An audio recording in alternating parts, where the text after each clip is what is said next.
And we are live. What it do? What it do? What it do? We back. Well, look, it's graduation season down here. All my kids are going to the next level. It's called commencement. And everyone is using the word graduation, but it is in full effect graduation season. So that's what's going on. As the kids going crazy up there getting ready to graduate in I the DMV mean, area. proms, graduations, everything is just looking great up here. The kids are looking amazing. Now, Yeah. one thing I will say is there's been a lot of disputes over prom dresses being age appropriate. I've been seeing a few of them, and I'm gonna say it is definitely a new time. It's reminding me of the Jetsons, though. Like when they were going to prom and all their dresses and stuff was like, whoa. The parents was like, whoa. But this is Mhm. definitely what I'm thinking about. Like it reminds me of these future shows where you watch anything. But I did see one weird, interesting prom dress, and I was thinking, there's no way that this girl is going to prom or has any parents. Mm.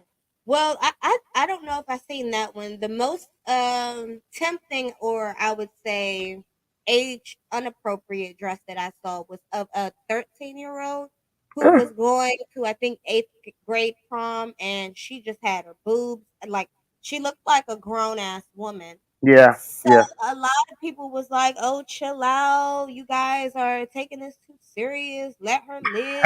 Blah blah blah blah blah. And I just simply posted all those that are agreeants that think this dress is age appropriate. Go Yeah. ahead and sign a petition to let R. Kelly out. Whoa, there you go again. You know what?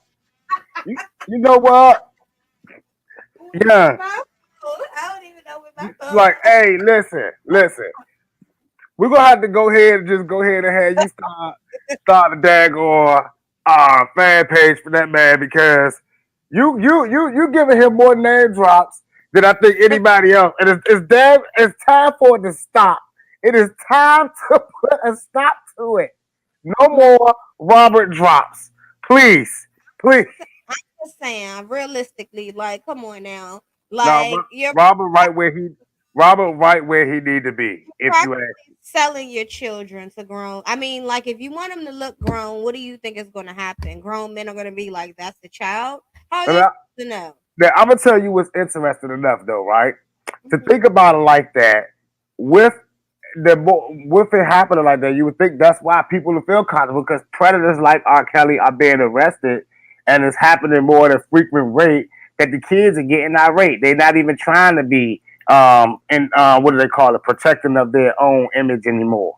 I don't Mhm. understand some of these outfits that these kids wear. But then I started to think about it. We're not in the times when parents were 30 no more. These parents are like in their mid 20s, like, and their kids are like 17 now. Like these are like the 14-year-old parents now that were parents at 14, the 15-year-old parents, 16-year-old parents. These kids are their friends. They matching outfits. Did you see one Bernice? And she's Yeah. having a twerk off with her daughter. Mhm. Like that's the new wave. It's FNF season. You That's damn right about that. that's the new craze. Like, can we please? That's how I go right now. That's where we at right now. At the red lights, working on the headlights. Now Oh, I have not had the luxury of seeing the or hearing the song, but I have seen all of you all's memes and cries going around. Therefore, I find them rather hilarious. well, you pretty much heard. I mean, you ain't heard the whole song, but you probably, if you heard parts of it, you pretty much heard the whole thing. Yeah, I haven't. I just seen the videos and the pictures, and I've been using them for good memes and good sources. And they really seem to be pissing off the ladies when I post things that people are saying about these young ladies. And ladies, I don't want to offend you all, but I really don't care about you guys' comments on my page. Trying to be well, like it's like they get to this point where they're not trying to talk to you; they're trying to disrespect you without disrespecting you. You Now, know, wait, what memes now is going around? Shout out to Glorilla because I'm really feeling that song. That and I think she has another song called Gang and or something like What's her name? What's her name? that. Glorilla. Glorilla. Hmm. Now let me tell you, I didn't know. I didn't even know the artist's name, and now thank you, thank you, Tanya Cash, because What now you I, what are you about? What? no, now I'm going to go and download the records Okay. and put it on the radio because I think that it's time for America to embrace what's happening right now in this new world. It's time for the world to hear it, right? Mhm. Obviously, it's like got like 1.6 million views in like a couple of hours, so it's obviously gone viral. But of course, people that think like I think would just know that it's just starting to get heard. I mean, hey, 1.6 million people heard it and I did. So that lets you know music is a powerful tool. What do you think, though? But I have to get your take on this because, you're pretty fair to the OGs, or should I say, the old head hip hoppers. You're Mhm. pretty fair to them. Whereas, though, I guess I'm a little bit more blunt and a little bit more rash on them. But you see, NBA Young Boy, my bad, NBA Young Boy, which I don't think he goes by NBA Young Boy anymore. It's just Young Boy or whatever the case may be. He broke a record, the first artist and only artist to have so many gold and platinum records. Now, of course, that led to all the old heads of Facebook, or old book, should I say, to go on a rant about artists can't sell records like the artists back in the day had to sell records. Now, Why before I go into my piece, are you still debating with people over this? I would like to know that too. And I think that it's a lifelong, it's going to be a lifelong battle as times change. I mean, until I completely become old, I think that I will always argue about these type of things. Well, see, you got to understand, right? People want me to be my age, and they're mad that I'm not like just grown so old and brittle yet. I think they want me to be like 90, really, like right now. People want me to be 90 right now, Mhm. you know. Okay, But okay. So I'm sorry, let me just interject. We are in a new time, okay? And guaranteed, if the artists from back in the day was here now, they would probably outsell the artists that are selling records now. That's just how I feel. Like it's a different time. So we cannot compare the different times. But if we're talking let me about let me outright tell y'all. Let me passion, tell y'all right now. I'm gonna have to tell y'all right now. Just like in the '70s, when Ella Fitzgerald and them thought that disco wasn't gonna kick off their final days, right? mhm, And they had to sit back and watch the new guys adapt to the new time, and they all went away. Just like in the '80s, when all the guys like James Brown and them were thinking there's no way that this Michael Jackson and these cassettes and these records and merchandise is going to take off. Well, sure enough, later the man's in commercials. The man is now the biggest star in the world, and now they want to figure out how can we get in commercials. Sorry, we're going with these guys, these new energetic guys. Just like in the '90s, when they thought that the media was not going to be able to help them catapult all the rappers from the '80s who were hip hop, hip and hoppity hop hop hoppity hip, right? Because see, those guys and those rappers did not get the controversial stuff. They didn't get in the news. They didn't get in the media. They were too busy, really, like I guess what you want to say, crusading for their neighborhood, right? To even make an imprint to where in the '90s they'll come along these artists that are now taking it to a whole nother level. What I'm trying to say is all of these eras thought that their artists would be able to sustain in the new world. The reality of it is these fans are catered to the new world. It doesn't stay. The industry, the people are not saying let's figure out how to keep marketing to 90, 80s, 70-year olds. I'm sorry to say this to you people, but You guys, like when you get into the end of your life, they're no longer trying to impress you. Have you ever heard the saying you can't teach an old dog new tricks? But that's not true. It may not be true to all old dogs, but the reality of it is that dog that is able to learn new tricks at old age is an anomaly. He's a special dog. Mhm. Hell, let's put that dog in movies. Let's make this dog a rescue dog. Let's I don't care what we do. Let's make this guy someone's companion for life. Because the other old dogs, well, we know what happens to them. If they get found on the street, if their owners don't want them no more, well, they don't normally try to resell those dogs at the pound. You know, those are the first ones that get that little word that I can't really pronounce like that, but they get put to sleep. Euthanize. Yeah, there it is. Oops, my bad. But okay. But okay, I understand. I definitely understand what you're saying. And to all the older people that are just still debating this, I don't know what era they're from, but just let it go. Old artists cannot sell in today's world, right? And it's not even about what it is. They Younger, can't wait. Old artists can sell in today's world because everybody's doing samples. well, now you Everyone's going in a different. sampling Now old you music. going in a different realm. But those artists, like those samples, don't really be belonging to those artists either. It just be the Well, labels that be eating off of all of that. The reality of it is the game is not catered to them. Like if I teach you how to sell one way and you learn it 20 years in your career and that's how you've always sold and then I come to you telling you, look, I mean, let's just take out the music business. Let's take a job that you've been doing for 20 years one way and on the 21st year a new boss comes in and say we're not doing it that way no more.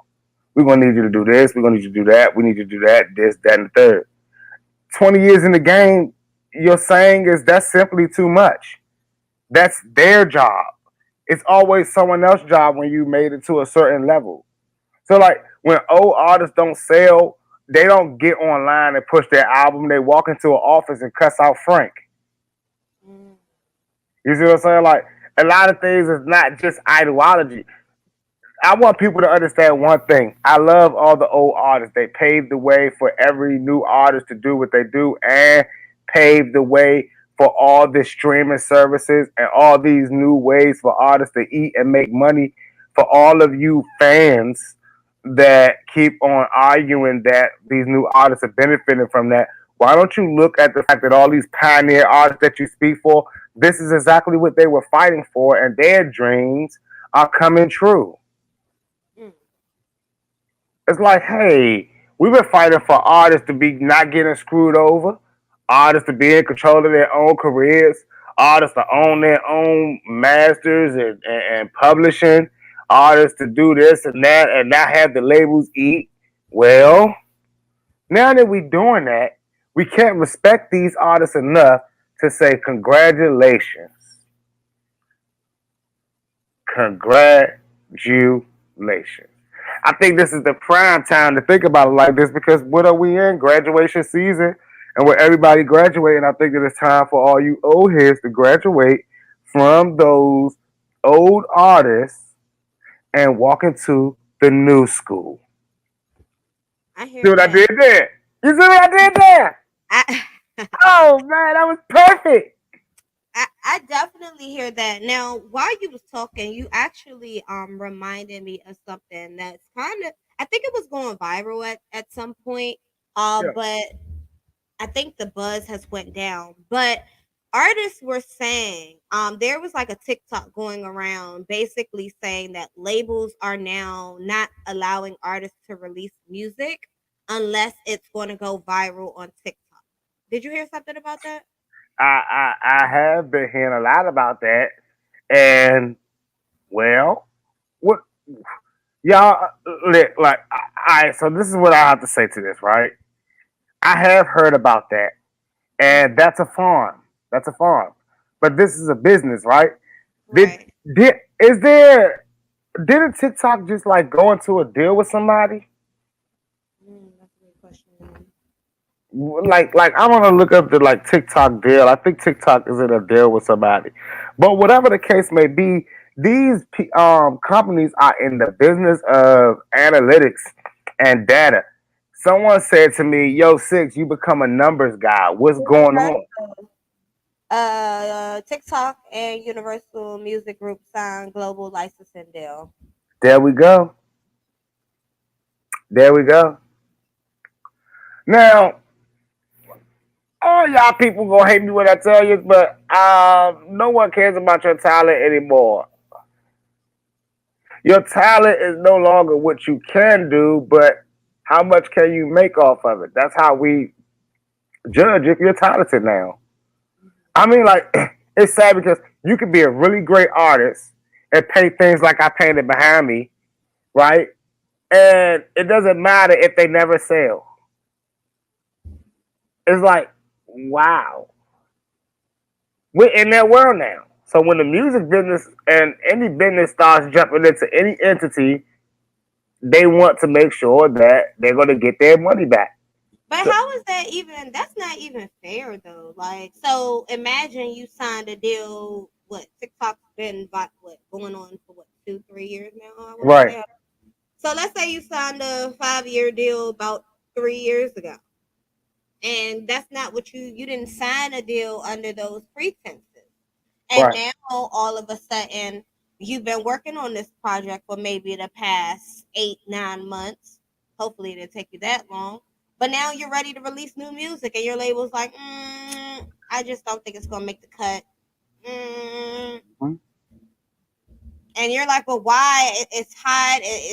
It's not like the last. And you keep asking them, and they're like, well, I don't. I just don't think it's gonna go viral on TikTok. Is that right. fair?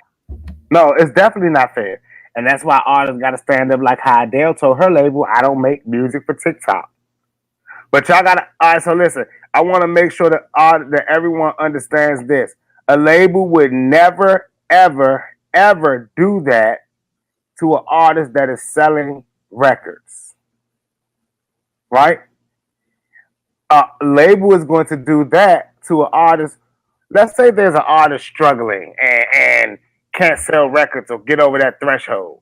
Well, the wisest thing that the label's going to do now is step in and, hey, look, you keep selling records. Your streams ain't doing too well. Mm-hmm. You're not getting on the radio. It's time for us to step in because this is what we pay you to do. Get something for TikTok. Get something for TikTok. Do you think that the labels walking to Future and saying, Future, you ain't got nothing for TikTok? Nah. I Mm. mean, no, because Nah, because the he's, fans, he's because constantly selling. yeah, and when you're constantly selling, the fans are making their own TikTok off of you, no matter what. So I mean, like, I get it. I get the labels letting the artists know. Honestly, I don't think any artist should be upset about a cheat sheet. Any job, like it's like when I was in school one year, and I won't say the year because I don't know if they could come back and try to take something from me, right? But in school one year, I found this book called The Teacher's Manual that gave me the answers to my whole school book, Mm-hmm. whole school year. In this class, I was having a hard time. I was gonna never pass it. And I stumbled across this book, and while stumbling across this book, I said to myself one thing: God, you got me out of this class. Mm-hmm. I went into my book, my personal book, and I started marking it with all the answers from that their guide. And at the end of the year, you know, I was graduating or going to the next grade, and I kept that book. And the next year, I gave it to somebody else in the class. I said, "You're gonna want this book. It has all the answers in it." He Mm-hmm. said, "Good looks." Now, could you imagine what?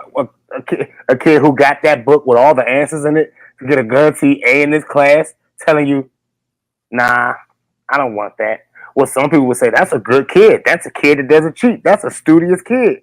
Okay, well, if that kid gets a C or a B, he has to answer to now why he didn't get an A when he had the chance.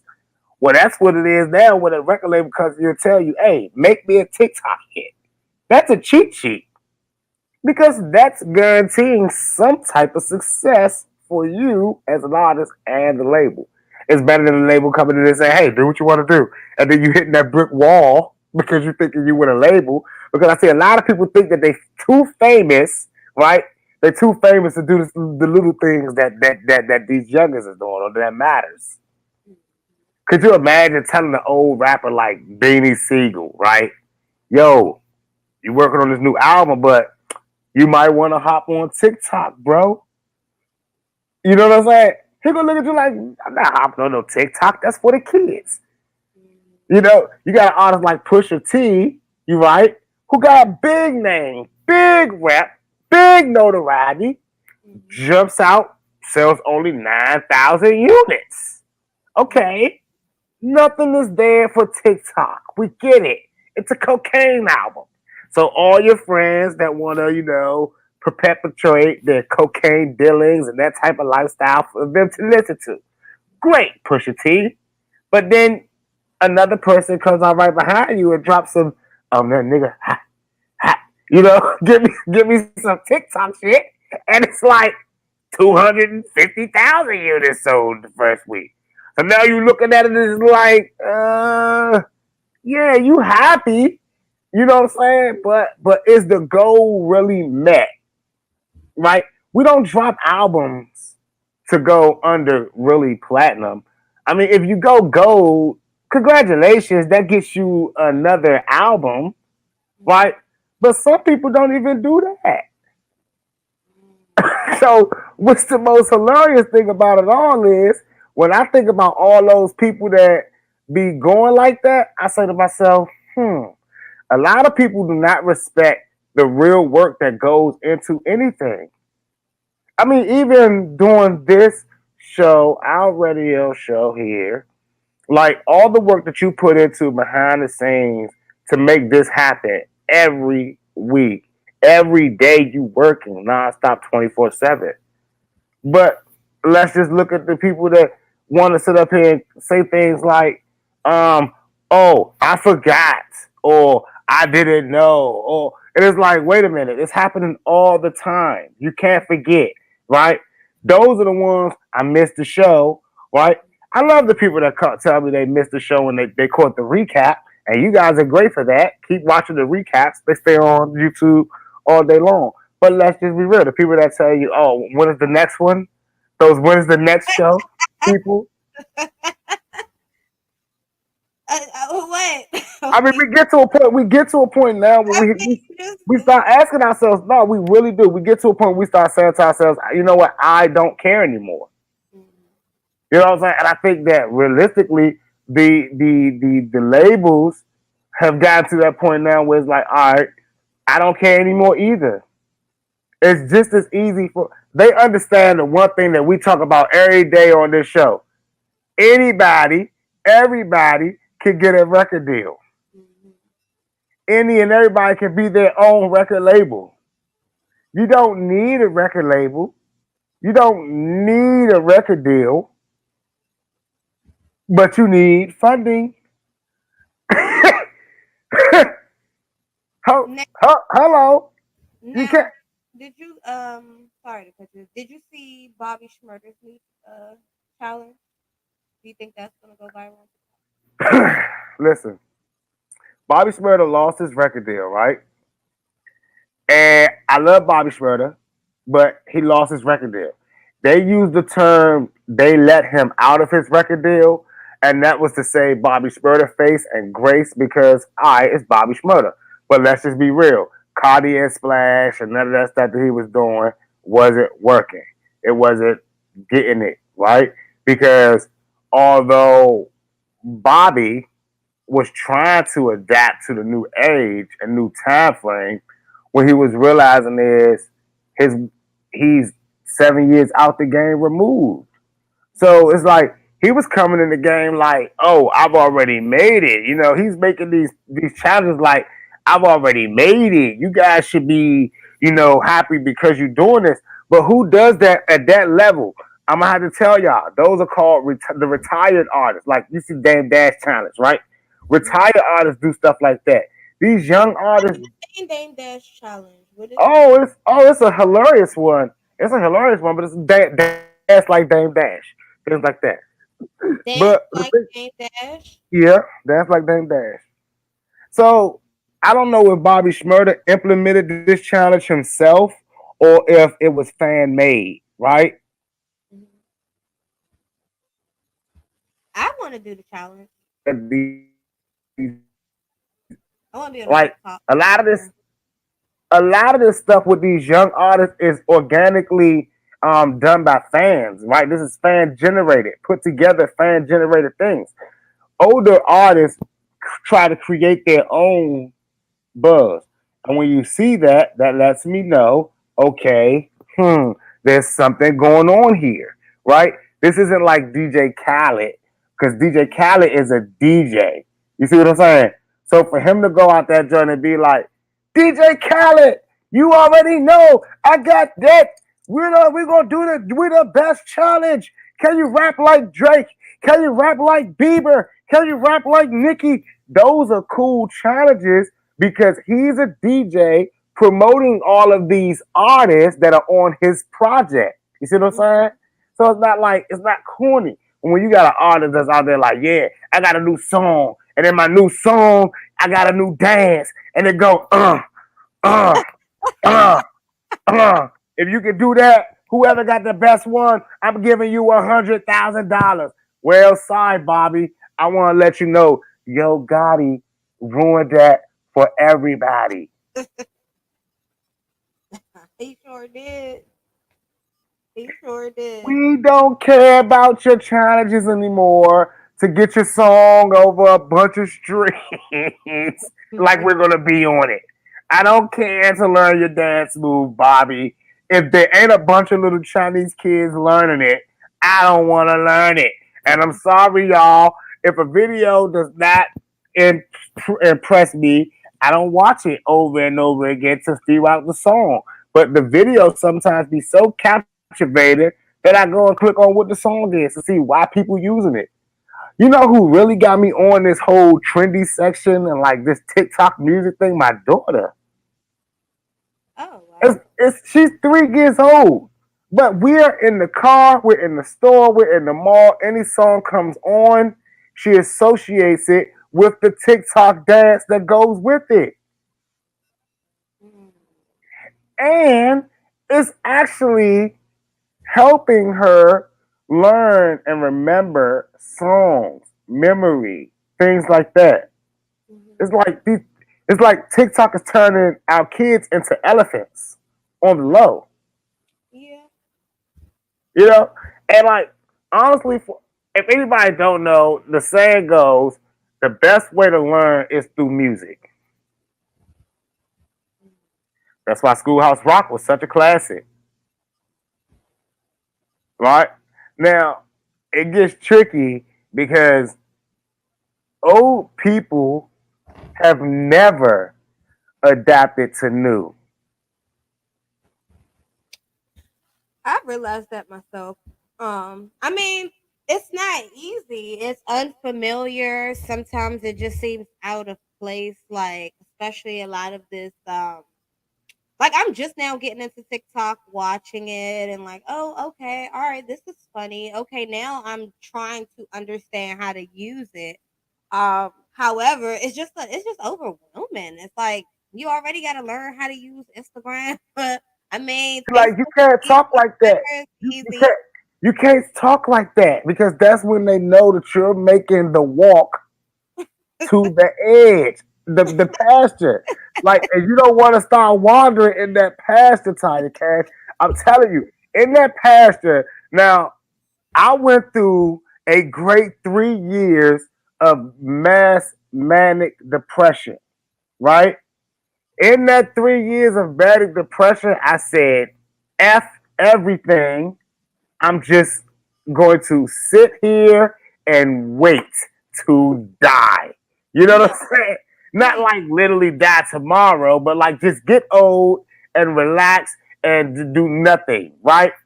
And I started realizing I was way out of touch. Someone would ask me, "Have you seen this?" I don't know about that. I haven't watched that. Have you heard this? I don't hear that. I don't know. You know, like you're in a state of abyss to You where sound like me. you believe that everything is like, what's happening here in America? You know what I'm saying? Honestly, me personally, I'm at the point in my life where I've opened up to realize that this universe gives us things. And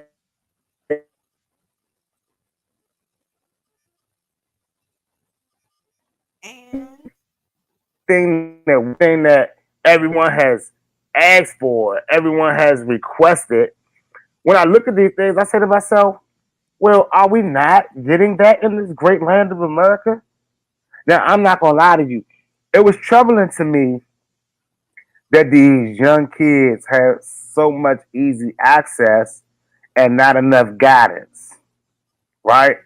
It's sad to me, artists like that 23 rack situation, 15 years old, gunned mm, down. Artists like that, you know, it's a lot of artists in Chicago, 15 years old, getting gunned down. It's a new artist now in the DMV that I see. He's 13 years old, talking about every day he got a stick, got all his friends in the video with the guns. It's very troubling to me that that is what the youth have to look up to, right? But I'm gonna have to be fair. When I was a youth, I saw that too. Not just in the streets of Southeast DC and Forest Creek, you know what I'm saying? Not just walking those streets and being in that neighborhood every day of my life like that, right? But in the music videos, on television, in the movies. You know what I'm saying? I mean, let's just be real. The only difference between me at 13 and my 13-year old, right, is I wouldn't walk up to an adult and ask, "Hey, can I hold your gun?" These 13-year-olds now don't have that sense of fear or respect that we had coming up. They walk up to, "Hey, let me see that gun." Oh, say whatever they want out their mouths more freely. And y'all know what? I'm trying to tell y'all this. I'm gonna tell y'all this little gem here. Any baby born between 2018 and 2020, let's just go ahead and stretch it to 2024, will have a smarter mouth and will be worse by the age of 5 to 6 in saying how they really feel and what's really on their mind. Because y'all don't understand. whose fault is that? Well, it is going to be the society that it's meant to be. But why would it be society's fault and not the parents? Well, like this, the thing about it is, the only thing back in the day, what kept the slaves in line was no schooling, right? Mm-hmm. So all day long, 24/7, they were around their parents. What they were able to see was if their parent got out of line, they got whipped. If they didn't work, they got whipped. If they didn't do or whatever they said was adapted. So when they got older, they understood how ways work, how to move around master, how to talk around master, things like that. So in today's world, these kids are around parents 24/7. These parents are now working from home. These parents are now doing everything from home, real life, and becoming teachers.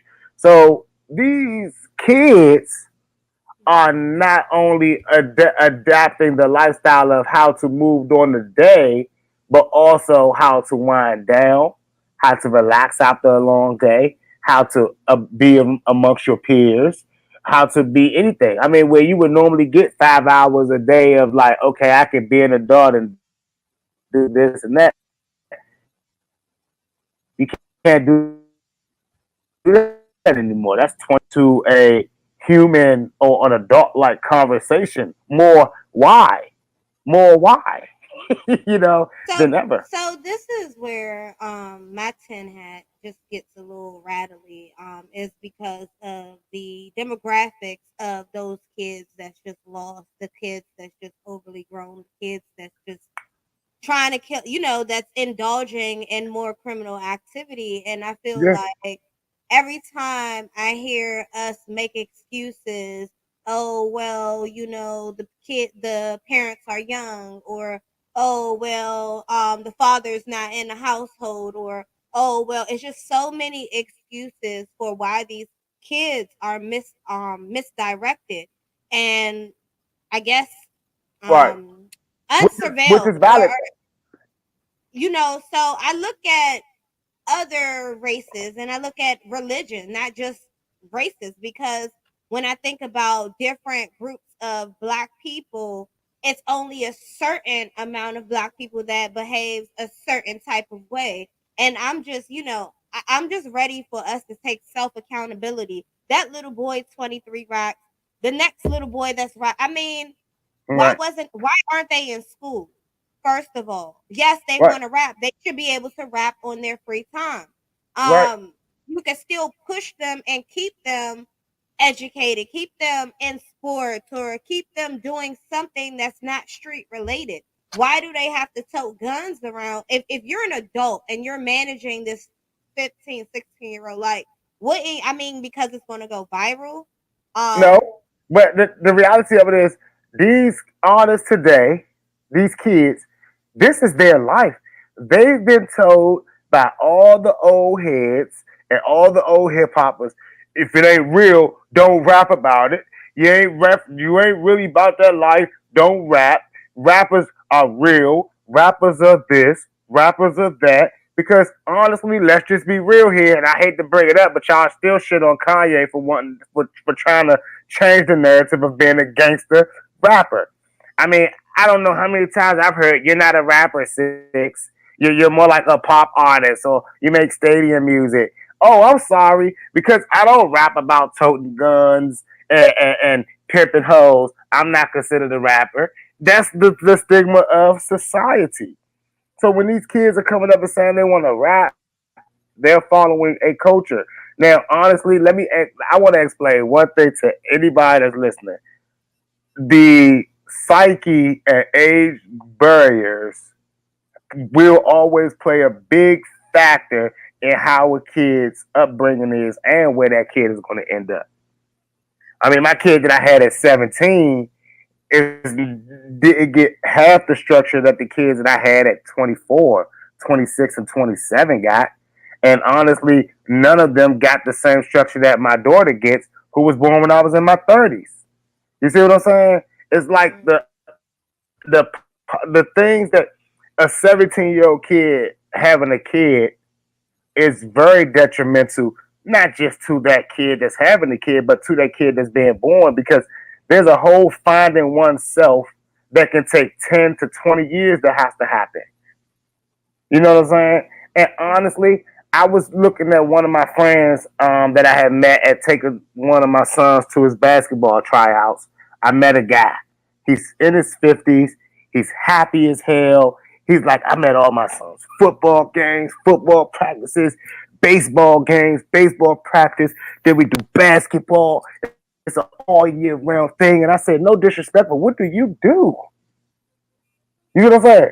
And I immediately start asking myself, well, like, there's no way I could commit to a lifestyle like that. And it's like, well, why not, Six? Well, there's things that Six is trying to still accomplish.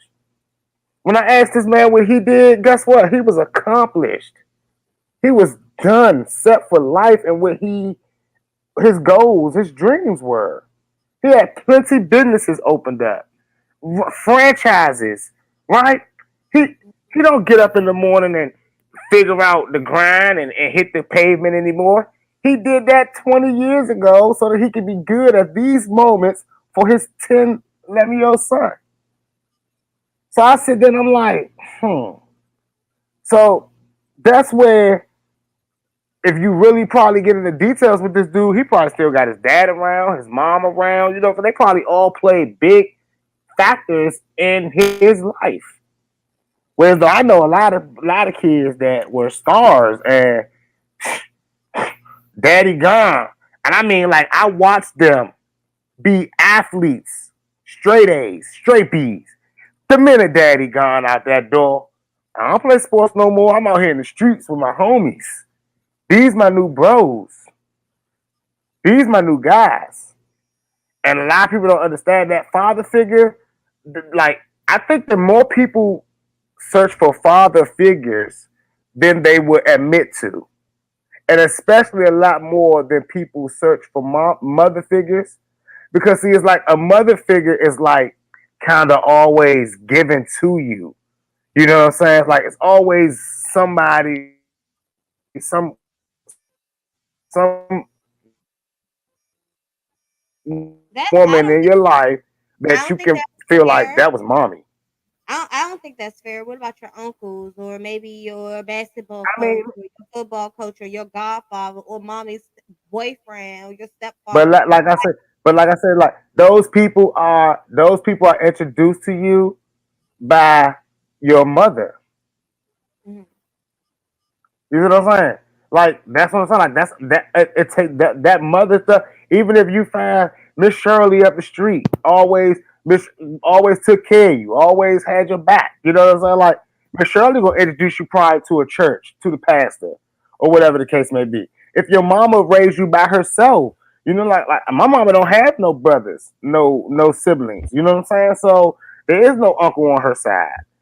But my father has his siblings, but if Pops ain't there, do you really count his? Can you really blame his siblings to be there? I mean, I understand all that you're saying. I just feel like it's also an excuse. Like, I feel like there are single mothers that had their kids at 13 and their kids are really excelling. Their kids aren't in the streets doing drugs. Their kids are off going to college. You know what I'm saying? No, but So, those are anomalies. no, it's not. And we need to stop fooling ourselves thinking that. I don't think so. No. Where Every like you can find, you could probably count on your hand, or it would. Let's just put it like this: it's easier to find more statistical people that have struggled along those realms than the people that have excelled in those realms. And again, the excelling in those realms, in any realm, is never based on the person. It's never based on the I, person. I just It's the feel universe. It's the people around it. I mean, listen, the opportunities that are perceived to anyone is based on how you allow yourself to be accessible to people. mm, There's a lot of people that don't understand that, oh, they're closed off. I don't mess with them. I don't talk to nobody. I'm always alone. That mentality is the biggest hold and setback from all of us. Not speaking. Why you tell my business? Those type of people. A lot of mm, people ask me, why do you tell your business? Well, I don't know. Maybe my business will help somebody else get through their business before it gets too bad. Or maybe my business, somebody else already been through it, yeah, and can relate. can relate and help me on how to figure it out. Mhm. It's a lot of people in this world that don't like to be sociable. Mm, And they cut themselves off because of their past, because of their history, because of the people that has done or did something to them. And the reality of it is there is more people in this world that struggle on a day-to-day basis than it is successful people. That's why it's called successful. mm. I admit that it's all called excuses, but is excuses also not reasoning and reasons? Mhm. Of course, like it's like this. If I go out and try to jump hurdles as in the Olympics, and I got that joint, and I stumble over every hurdle and fall flat on my face. And then the guy who's been on the Olympic team, let's say a year, 2 years, he comes out and he's like, huh, huh. Well, yeah, if he could do it, surely I could do it. You know, but to answer that realistically, I would have to say to myself, if he can do it, I can do it. But I also have to apply myself as he applied himself. And it would be easier to go on that team and ask all the runners on that team that are getting over those hurdles, what are you doing? What is your workout regimen? How are you training? They'll all have more similarities than things separately. When I played football, my coach used to have a rule: no sex during the football season. And there was always some guys on the team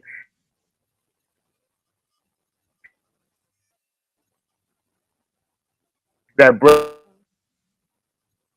Six, you chopping up. Hold on 1 second. You breaking up. Am I back? Yeah, you're back. I just But like I said, he had a rule: no sex during football season, and very rarely you would have guys bragging about how much sex they were having. There were a lot of football players that used to joke about the guys that were not having sex during the football season. Then I tell you one thing for sure. Usually, all the guys that were making the jokes about the guys not having sex were the guys on the bench. The guys not getting any playing time. The guys, when it's their time to step up, they just not quite all there. But yeah, they were breaking all the rules, being badasses, stand up late, doing whatever they wanted to do, having a good time. Cool parties every Friday night, party, party, party. So I understand that there's people that are going to always be able to look at, but like I said, everybody don't like to walk on these things that I like to call blueprints, and they don't understand that anybody that's successful is a blueprint on how to move. But that's a special power in itself to want to be successful. A lot of people do not want to be successful. A lot of people just want money. mm. And I don't think anybody really equates money to success. They just You want don't money. think anybody equates money to success? Nah, I don't think anybody walks around like, yeah, if I have money, I'm successful. I mean, a man can hit the lottery. Is he successful? He won the lottery, yes, but is he successful? He could still be a piece of shit that hit the lottery. Mm, okay, that makes sense. It's like money is just a tool that we use to get things that we need. And if you're not applying that money, which is a tool to build things that you need to be what you call successful, then you're lunching anyway. Now, let me just be clear here. If you are an avid traveler who loves to travel and you go to work every day, then you should be putting money away to take a cruise, fly yourself out every once in a while, enjoy traveling. That's what you go to work for. I mean, it shouldn't be that hard to enjoy life because you need the tool to do it. But the tool of money shouldn't be the enjoyment because what would you do with it?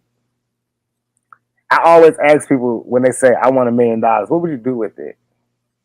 I love those. Could you take, could you live here for 24 months and get $1 million if you don't do this for the rest of your life? Like, you know what I'm saying? Like, oh, if you don't, would you not smoke for the rest of your life for $1 billion? Like, could you smack a cat for $3 billion? You know what I'm saying? It's like, I love those questions. I love that. Would you eat the dinner with Jay-Z or would you take the $500,000? I love those because Why? it always shows you where people really are in life. Mhm, I always love the people that say, "Oh, yes, I could quit that in a second for $1 billion. I'll kill that cat quick as hell for $10 billion. Bring me 10 kitties." You start seeing all cynical type people like, shoot, bring me my mom, I'll slap her right now for $1 billion. It's like, damn, damn. Uh-uh. No. Okay, okay, okay. I see what we got here.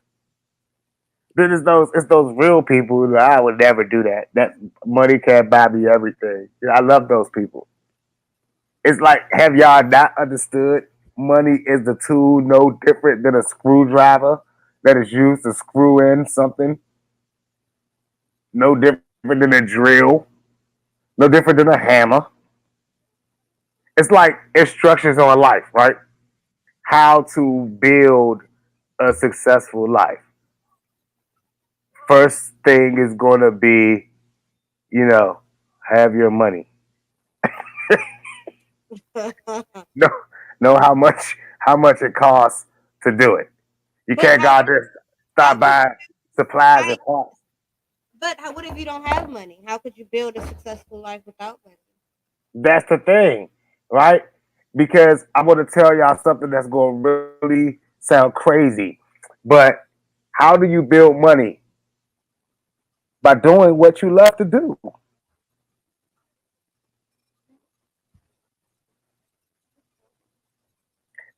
And listen to me, y'all.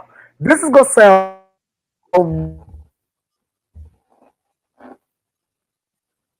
that's listening right now. I want y'all to pull out a piece of paper and a pen and you tally up how much you make a day.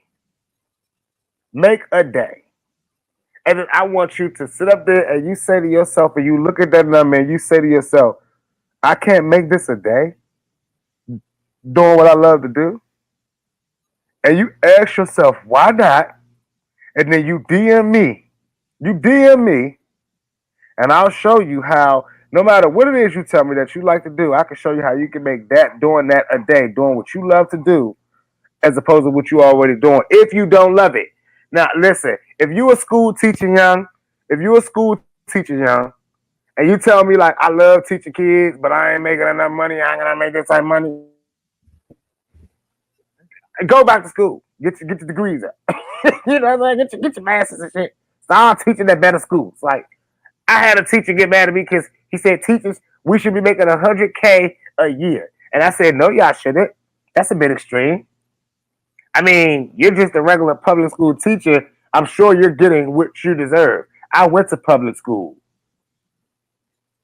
Now, you're a professor somewhere, so college. I'm sure Professor Milgram ain't making no chump change. You know what I'm saying? Hmm.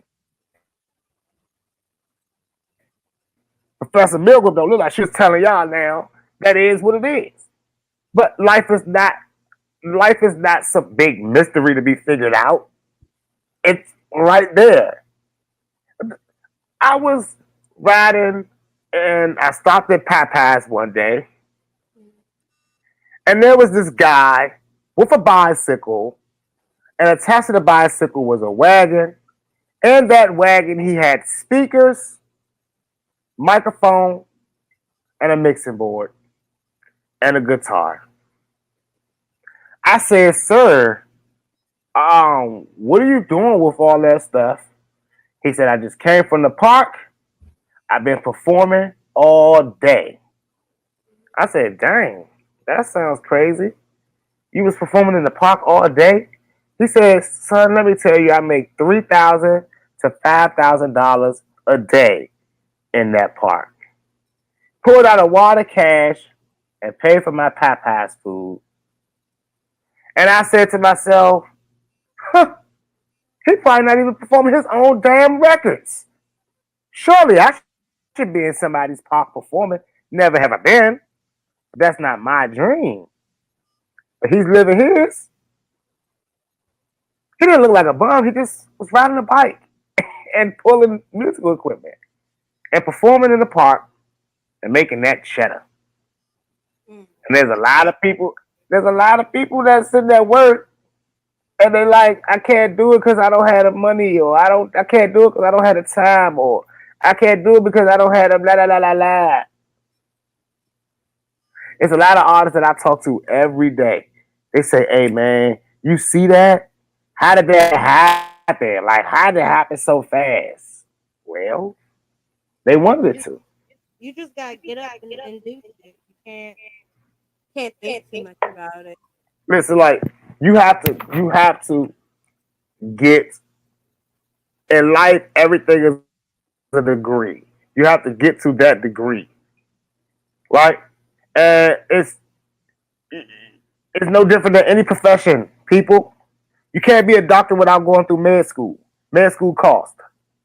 Unless someone really loves you, someone really likes you, you impress someone so much in all the 12 or 14 years you invest before that, and they say, we're going to invest in you and get you to that degree.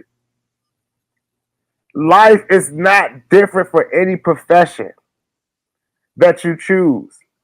And like I'm using the word any profession because I'm letting y'all know this isn't just music. This isn't just like freaking producing. This is acting. This is being a lawyer. This is, I mean, if you want your own janitorial company, I guess, I don't know. Whatever you want to do. Whatever you want to do. I mean, even just chilling and being a good, like house person takes years of experience, and a lot of people we want it overnight. But I'm trying to tell y'all about my biggest problem with it is the older community that does not embrace the change, and I want to let y'all know why they don't embrace the change. And Tanya Cash, if they don't like us after this, it's okay. But they don't embrace it because it was hard for them, right? And as they got older, mobility became hard for them, right? And it's like if someone tells you, yeah, all these guys are running 100 miles an hour, and you remember back when you was running 100 miles an hour and you had all the gas in your tank, you were hitting these brick walls that now have been knocked down because so many people have been running into them. They eventually fail, right? And you're looking at yourself now, you can't even run 100 miles an hour anymore. You probably can barely run 30 miles an hour. You got an old clunker and it's just holding on to his old leg. And I get it. And I tell y'all, all right, if you're that person that has given up because you're just simply so old and you've done enough, that's fine. That don't give you no right to hate on these youngins that's doing it. Just move the fuck out the way. Just move out the way. Get in the slow lane. Slow progress is better than no progress. And I mean, like honestly, I can still challenge a lot of you old heads that's out there rapping. A lot of y'all not making $300-400 a day doing your music. I mean, at work, at your job. And a lot of y'all walk around shitting on like, people that still chasing their dreams, like you're making $300-400 a day, like you cashing out 5 stacks a week at your check, on your job. Y'all gotta stop that. You got to stop it. I would tell you if you ain't bringing in $5,000 to $6,000 every paycheck, it's worth a shot to go out there and try your dreams. You can always go back to work. Because honestly, if you hate on a young dude so much, you definitely still want it. And it's still accessible. No, A lot of y'all are I was gonna say unattractive no. and stuff like that. I was gonna say no. Huh? Did you hear me? Oh, I was gonna say let's You take said it back who? a little bit. Oh, I was gonna say let's take it back a little Yep. bit. Am I echoing? All Nope. right. So what? Basically, what I was about to say is earlier you was mentioning you not being considered a rapper because you don't curse in your music or Well, you it's not just don't. curse, it's content. Okay, you're not talking about round with the stick and spinning the block. Yep, yep. That's how it is. Cause I don't talk about the stick, spinning the block with the blick, or and knocking down chicks. I don't do that. Now, I found that very interesting because as we approach the month of June, Juneteenth is coming up. A lot Mhm. of people, promoters are going to have um, festivals, maybe events, and may want artists to come out to perform. This came across my mind because I was actually looking for um, art. I was thinking of artists that, in case the festival came up and they wanted to book an artist to perform, who would I recommend, right? Right. And I was just thinking in my head, and I was like, okay, like if we wanted, of course, R&B will always be a pass, but let's talk about rap here. Let's talk about hip hop in the DMV. Let's There talk are about it. plenty of artists that don't rap about that, but I want to say 7 out of 10 artists rap about that. So that kind of, I feel like that kind of limits artists The to. DMV shits on good artists. Hashtag it and mark it. The DMV kills good artists. Damn. Period. I mean, I was just thinking about it. In my head, I was like, "Oh my gosh!" Like for something like this that's coming up. As an artist, if I was an artist, I would want. Of course, I would want my thorough rap shit. I would probably want all of that, but I would still have something, at least one or two, maybe at least three tracks, to where if I were to go to a venue that was about black empowerment and love and coming together, I would be able to maybe perform that neutral track. I mean, you're But right. You're right. I mean, God damn it. Even Tupac had a Dear Mama, a Brenda's Got a Baby, a Changes. Damn. Biggie had a Sky's the Limit. Damn. I mean, yeah, come on. Like, Jay Z had a Hard Knocks Life that blew him up. I mhm. mean, what is it that we're not getting, right? All these people real life blow me away because there's a lot of artists that okay, let me say this.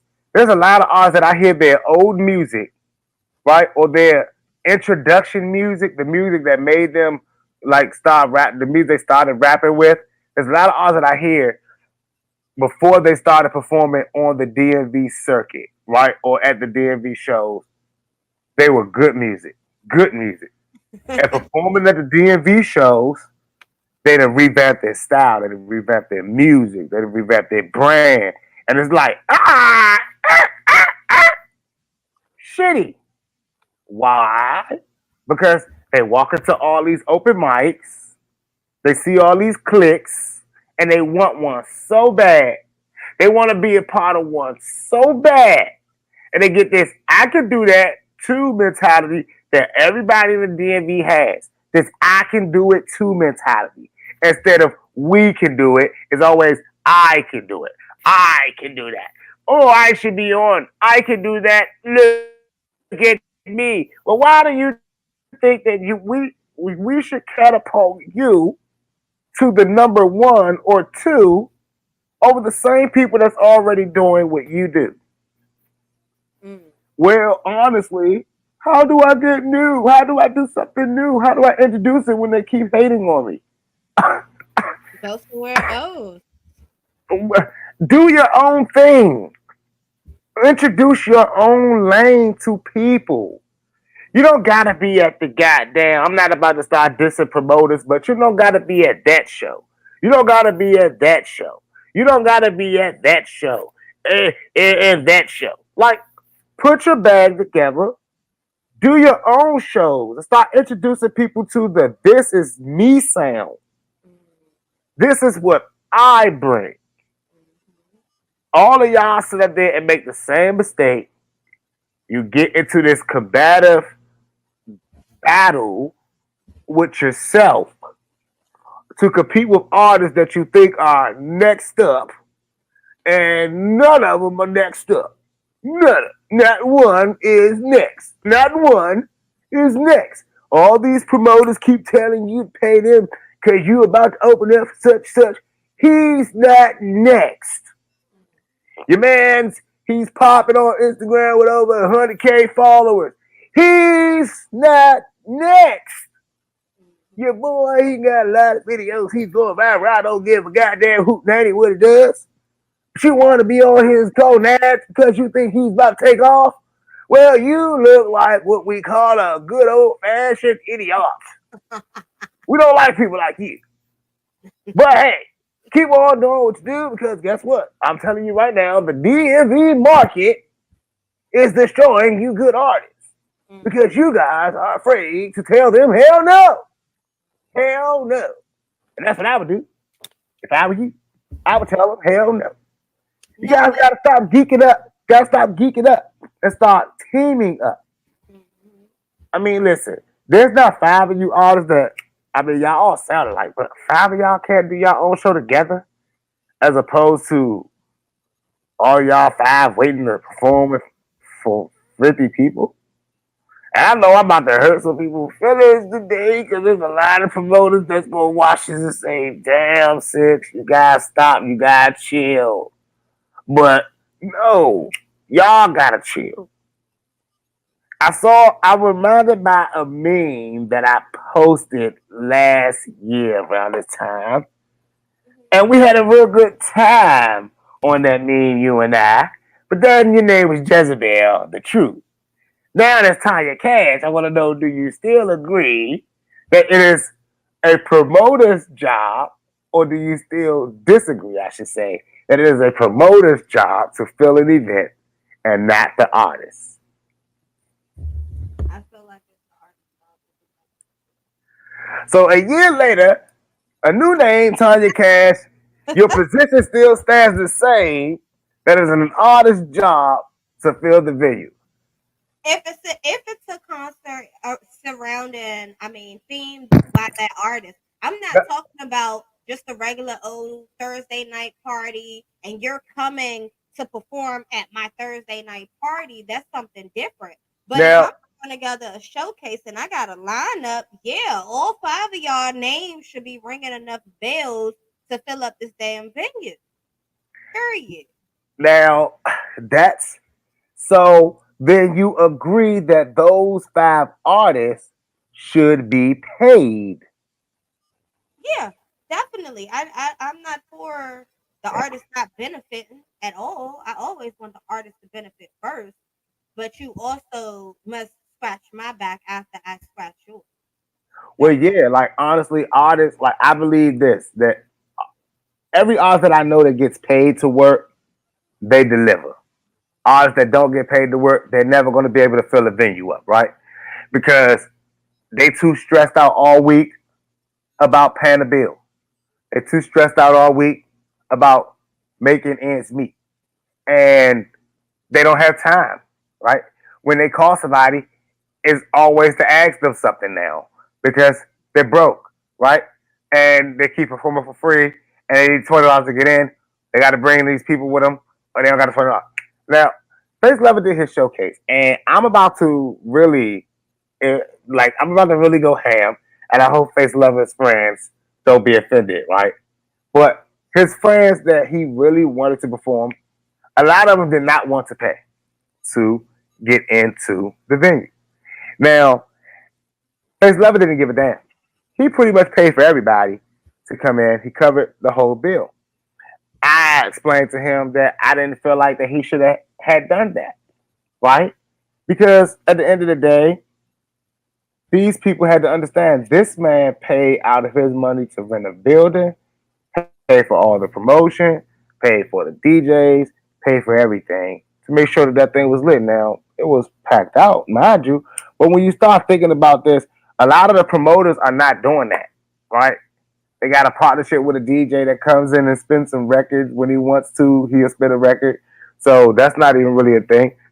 But when you talk about someone who's out there every day hitting the streets, come out to my show, come out to my show, come out to the show, come out to the show, come out to the show. That's a job. So at the end of that job, they're paid for that job, right?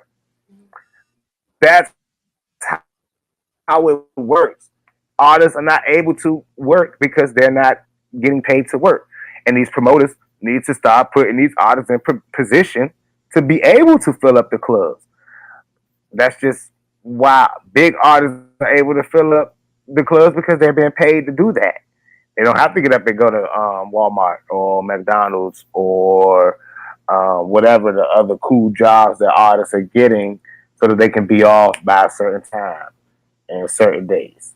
I'm losing a lot of good artists to the job market, you know, and it's because they're not watching our show. They're not watching the show every Monday, so they're getting up and they going to work and they're not investing in their careers and they're not investing in their business. I tell a lot of people the first McDonald's we saw it was out of that man's house.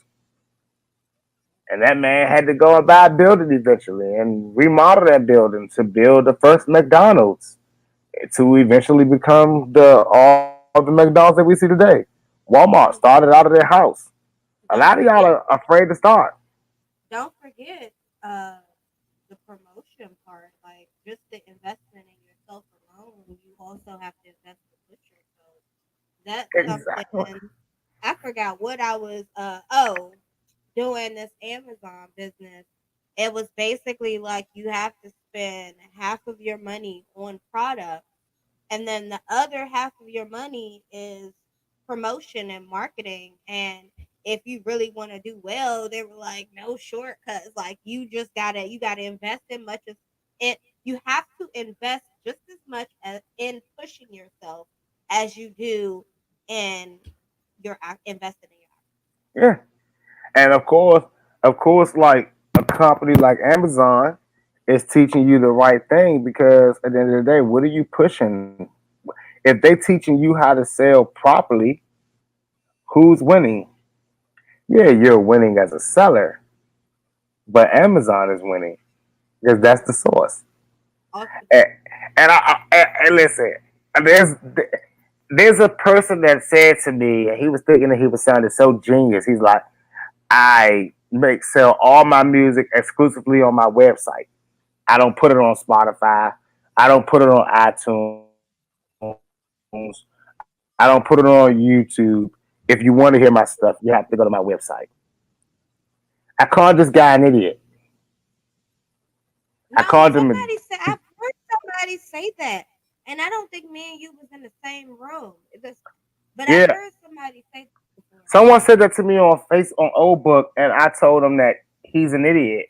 And he tried to sound like, well, why would I give these companies a percentage and they don't help make any of the music, right? And I thought to myself, how selfish can you be? Like, listen, there ain't nothing worse than a selfish spirit, but there ain't nothing worse than a person that don't want to pay nobody to work. Now, all y'all people that like, I want to keep 100% of my money. Well, don't be mad when you do it. Don't be other don't calling me talking about something.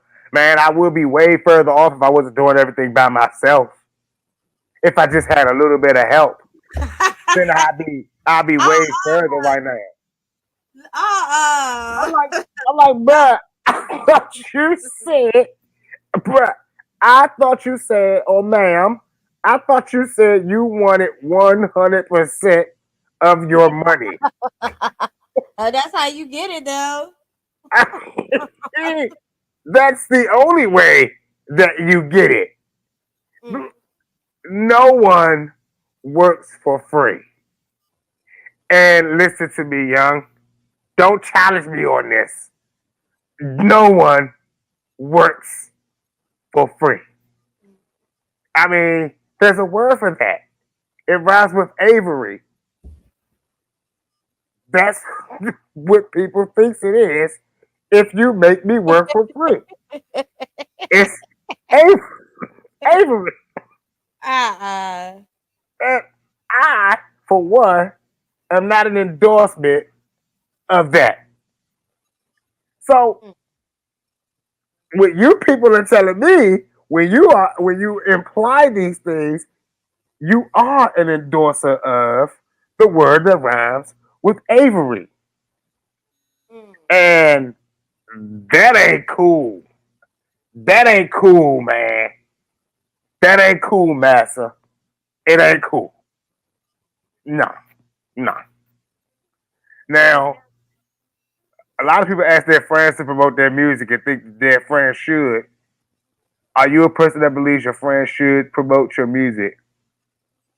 Mm, no, I don't expect anybody close to me to promote my business or anything that I do because I just, if you want to, you will.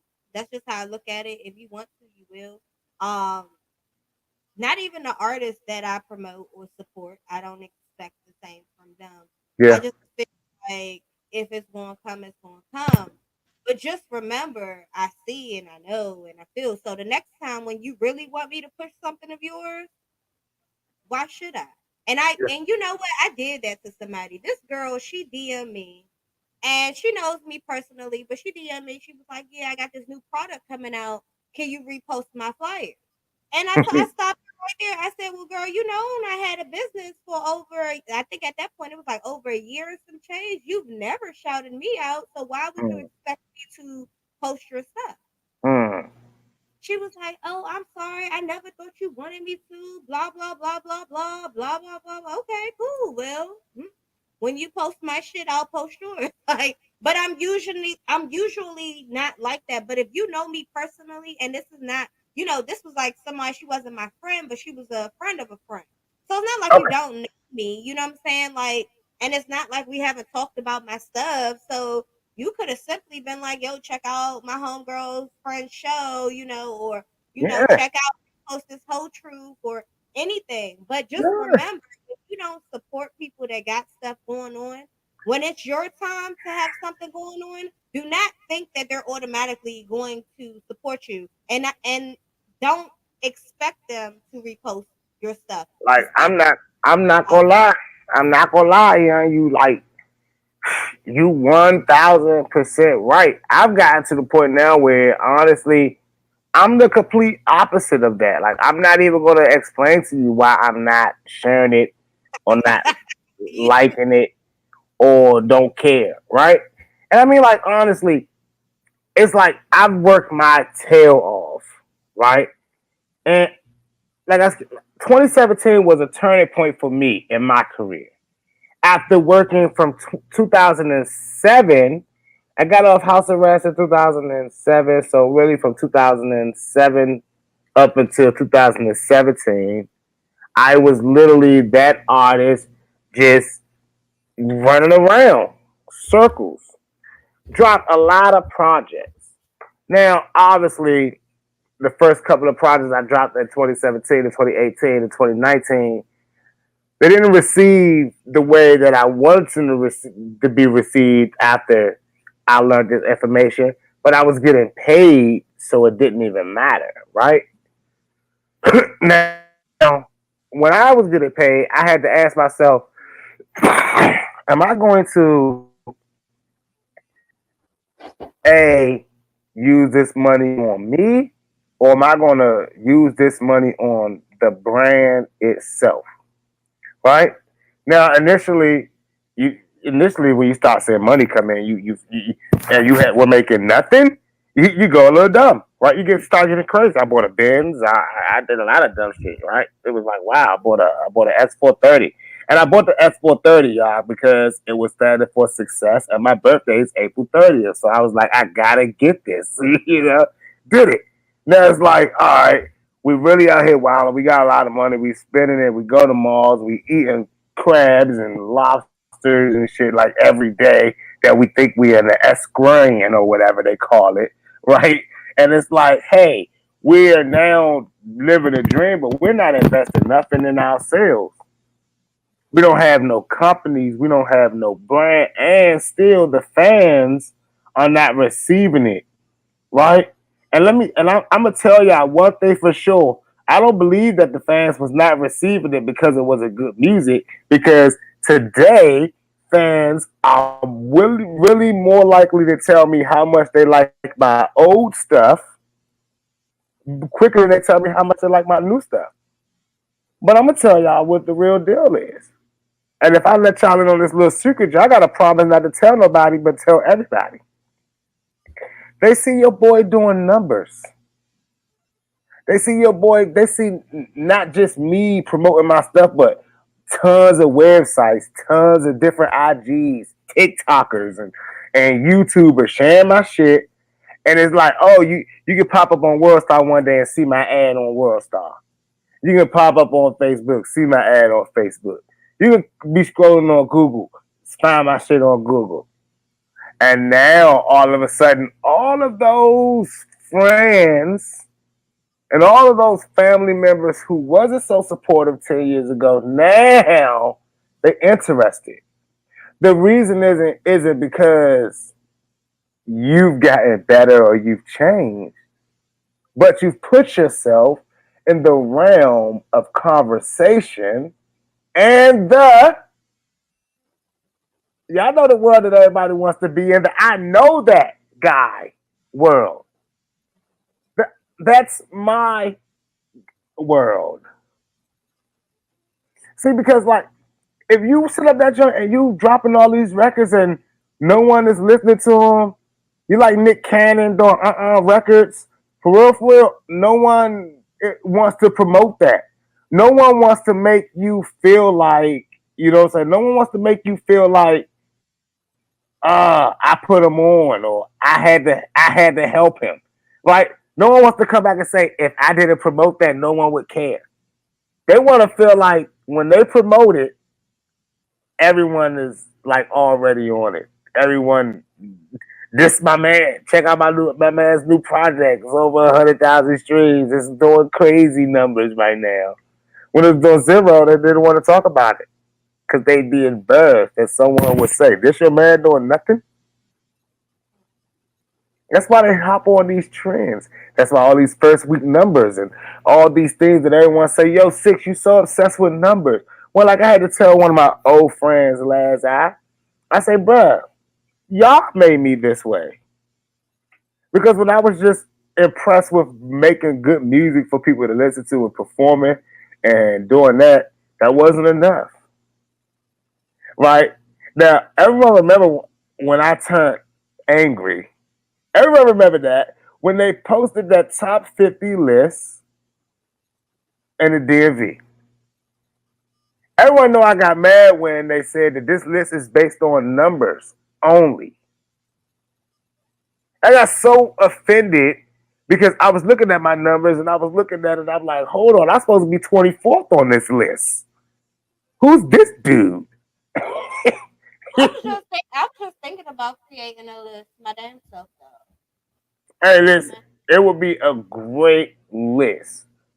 There was a list circulating around that my cousin made up, and there was a list circulating around that some studios made up, and my name was on these lists, and there was a lot of people in Storm, and I realized that people only respect the numbers, but they don't want the artists to control their ways of respect. And I think that older people are mad that artists of today have learned how to control the respect barrier. Because it's like the whole saying, you ain't selling no records, out the window now. But back in their day, it was all we could talk about. You ain't selling no records. And everyone in the world could see that they wasn't selling no records. And now it's like, you ain't making no streams.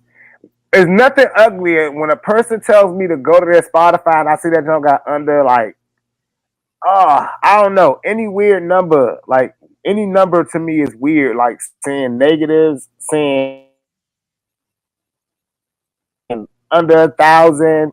I'm like saying less than, I don't know. I really expect you to have at least 10K to 20K monthly listeners. Like if you're really out there working it, I expect you to really have that.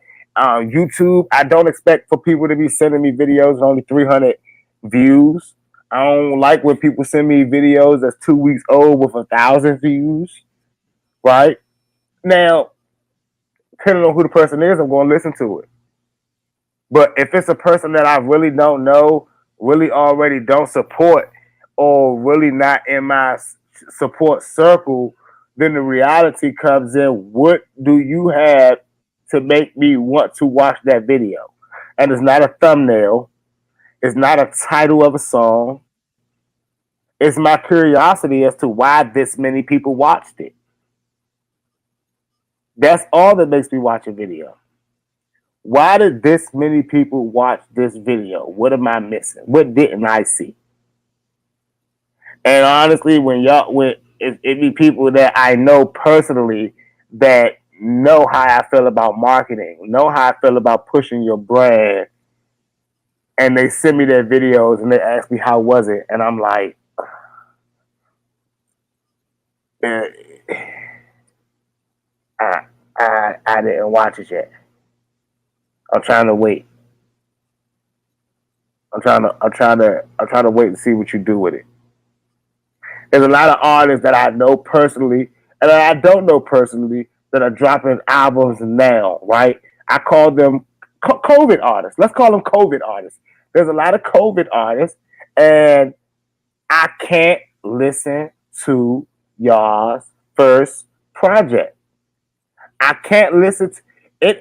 I'm gonna tell y'all red flag. If you send me a message saying you're dropping a mixtape, I'm automatically not listening to you. I don't give a damn. Why? It's 2022, young. You have full capability to drop albums and EPs, and if you're still dropping a mixtape, I'm sorry. Get get out of there. Get off the mixtape things, y'all. Like you don't have to give away anything that is not going to be full blown, right? So when I hear artists doing mixtapes, I know they ain't getting no damn clearances. I know they ain't getting no clearances. And I'm thinking to myself, in today's world, why would you even want to do that with yourself? Why you want to make a hit record that may be a hit record, and now you can't do nothing with it? And there ain't nothing worse than being told to stop performing a record because you ain't get approved to use that beat. It ain't nothing worse than putting a record on SoundCloud and then when I go to play it, it stops it after the first 5 seconds telling me Warner Music Group said no. That happens? Hell yeah. And Oh, y'all know that them YouTube videos when them just go mute when you watch them and you like, dang, why I go mute like this? And you turn it off and you try to play it again. Well, that's because that person don't own it. And they get so permission to use it. so for instance, when people be doing like them fake like let's say a remix to a Megan Thee Stallion song or something like and they put it on YouTube, could it happen like that? Is it do they need clearance for that? Like when they do a remake? Yeah.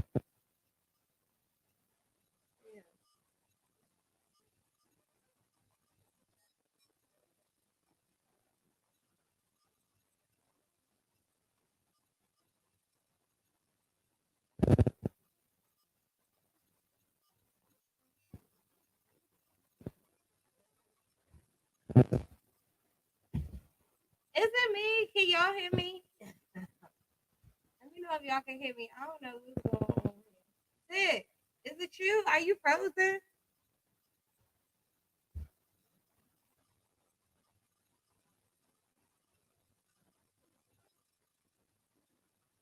Uh,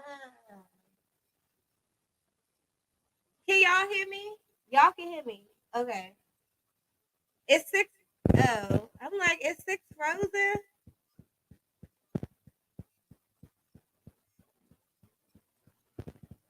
We're getting that Memorial Storm coming in. But no, a lot. So like a lot of their music gets blacklisted, right? Mm-hmm. And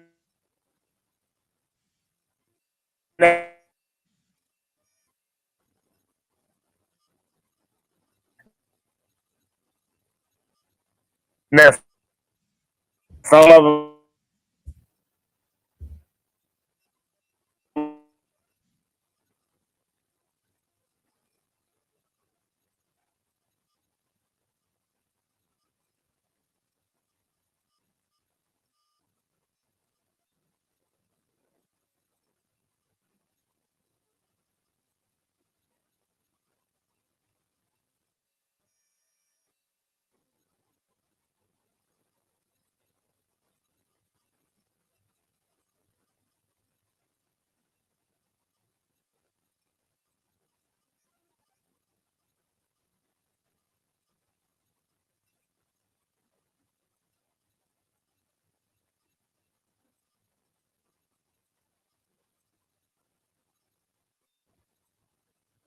All right, y'all.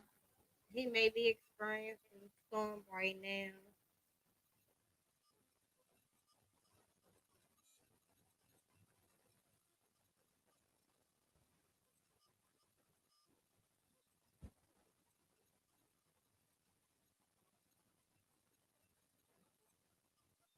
Are you on the other one? Am I tripping over here? Let Oh, me see you what's done that. came back on something else. I'm like, what? Yeah, I just had to close down because that joint was trippy. But you know why? Because I'm telling y'all some real stuff. But what happens is they get blacklisted. And Mm-hmm. now some of these artists that get taken down, depending on if Universal owns it or Sony owns it, Warner owns it, is coming down. And some of this other stuff that y'all use that may be owned by like smaller subsidiary labels, they send you a little letter in the mail or in your email telling you that you can keep it up, but we taking all the proceeds from it. Now, do I like hearing good content? Yes. I'm not gonna cap. If it's good content and the promotion for it is good, I mean, if I like your song, I'll tap in. If you have a good Instagram video or a good TikTok video, I will tap in to your song. I don't like being surprised. If you talk, um, good enough, then I definitely may listen to it. But hey, I don't like being surprised.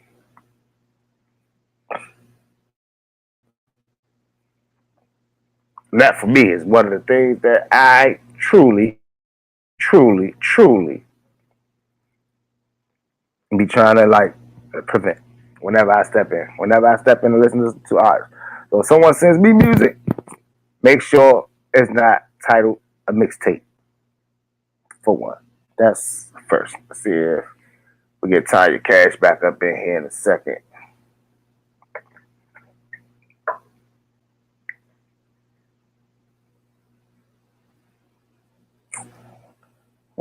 I think I'm out there.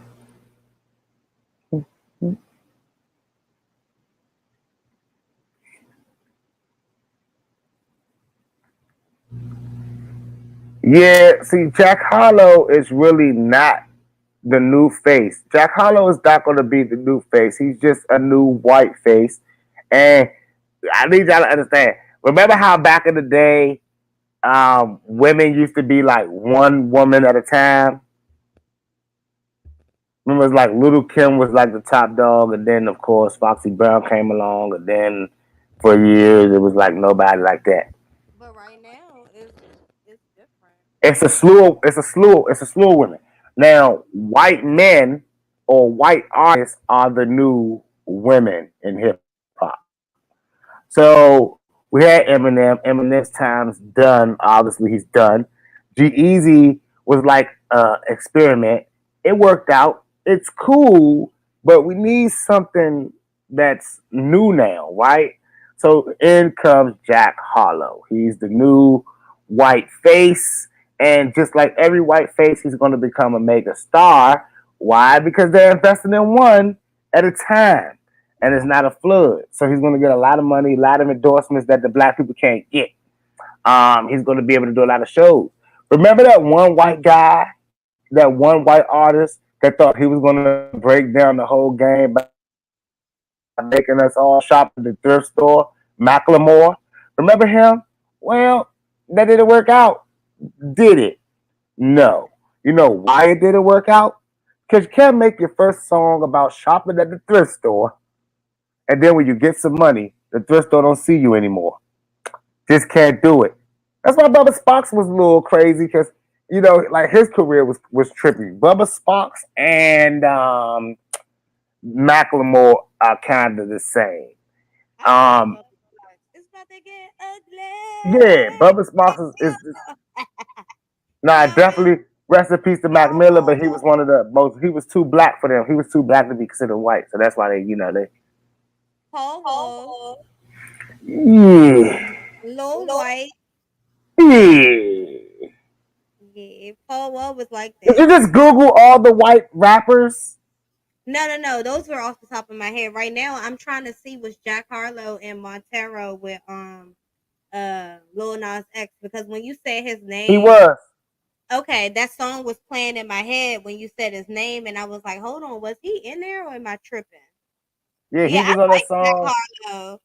I Industry like. Baby. Oh, okay, it's called Industry Baby. Mm-hmm. That's Mm-hmm. the name of the song. Okay. Mm-hmm. Yeah, because I was like, what? I don't know. Something was playing in my head, and I was listening to a Jack Harlow song. What was it, yesterday? And I was like, I didn't know this was him. Okay, I like him. Yeah, I mean, his first features was were all mega stars, Lil Wayne, all these people like that. So, hey, that's how you do it. That's what we call a great run. His label did it. Now, y'all know what's crazy? How much y'all think Jack Harlow paid out to be this guy that we And he are is like now. right now, though? You gotta know DJ I want to say hundreds of Khaled was thousands of pissed. dollars. Yeah, how much y'all think he paid? How much y'all think Jack Harlow paid? How do you chopping up? You said how much do we Millions think? now. He just spent millions. Jack Harlow has spent to become this star right now, like on all this work. And he spent millions. His invoice right now is millions of dollars. Mm. Millions of dollars. I ain't never really listened to Yellow or Slim Jesus. I don't know Do who you that all know why DJ Khaled was mad that he did not win Record of the Year? is. Why? Rumor has it allegedly DJ Khaled spent $5 million on his press run. He was under the impression that $5 million surely would be enough to win this award.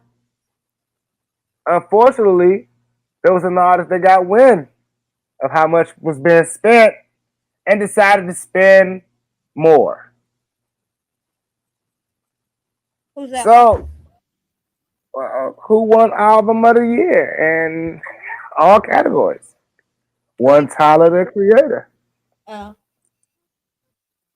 which award show are you talking about? Well, Tyler won every award. His album that he just dropped won every Album of the Year award. The Billboard, Grammy, Music, all of them. He won them all. Album of the Year. He walked clean sweep. Mm. DJ Khaled not so much. And he had a lot of features. A lot of features. How much do you think he probably paid those features? Well, let's just put it like this: a DJ Khaled feature is probably more to the artist than it is for DJ Khaled. So it's probably more of an honor to be featured on a DJ Khaled project than it is for the artist to For be him to be. paid for. Right, right. I need y'all to understand. So DJ Khaled is a DJ who probably DJs every night around the world, which means that your music will surely be heard every night around the world, and that means that you would definitely be paid performance royalties every night for your music being used around the world. So you imagine how much money they making. But yeah, I'm just trying to tell you, man. Like this industry is, it's so interesting that we all want to be bosses, but nobody want to pay employees. Mm. Like there's artists that I ask every day, "What's your percentages?" Like I need to do my paperwork. Help me with my paperwork. The first thing I ask is, "Well, what's your percentages to your producer? What's your percentages to your producer get? What do you mean? What do you mean? What do I mean?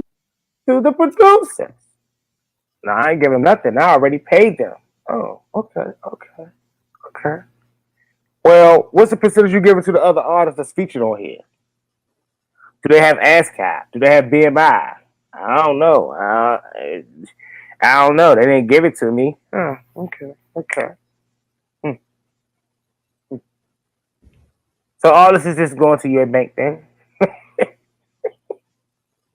I had an artist ask me, why am I not being paid and you're being paid for the records? He said, you're being paid for the records that we did together and I'm not being paid. Why not? And I said, Mm. hold on, wait. What's happening? Let me check. Let me see because your name is right there with your percentages. Something you must didn't do right. Well, I have him open up his ASCAP for me, and you won't believe how much revised stuff he has in his ASCAP paperwork. You know what this guy tried to do? What did he try to Take do? me off of This song? all. He tried to take me off all the paperwork. He tried to take me off all of the paperwork. Why He would he tried to do submit that? it all as if he did it all by himself. But why would he do that? Well, the real answer. He wouldn't tell me this, but the real answer is because he wanted